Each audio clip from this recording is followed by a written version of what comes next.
ታላቁ የአድዋው ሰላይ ባሻ አውዓሎም ሐረጎት። ባሻ አውዓሎም በኤርትራና በትግራይ የሚመላለሱ ነጋዴ ነበሩ። ቀደም ሲል ራስ አሉላ ኢጣሊያኖችን እየሰለሉ እንዲነግሯቸውና የኢትዮጵያን ጦር ሚስጥር ደግሞ አሳስተው እንዲጠቁማቸው ከባሻ አውዓሎም ጋር ተስማምተው ነበር።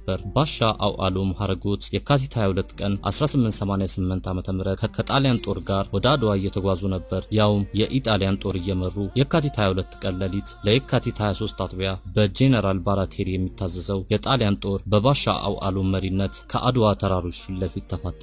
ይህን ጊዜ ባሻ አውዓሎም በድንገት ከጣሊያን ጦር መሃል አፈትልከው ወደ ኢትዮጵያውያን ገበሬ ተዋጊዎች ምሽግ ገሰገሱ። ጄኔራል ባራቴሪ ከጉያው አፈትልከው ወደ ኢትዮጵያውያን ጦር የሚሮጡትን ባሻ አውዓሎም አያቸው። እናም ጮክ ብሎ ጠራቸው። ባሻ አውዓሎም ሩጫቸውን ሳይገቱ ጥቂት ዘወር ብለው እንዲህ አሉት፣ ዛሬ አንተን አያርገኝ። እናም ዘለው ጀግኖቹ ኢትዮጵያውያንን ጦረኞች ተቀላቀሉ።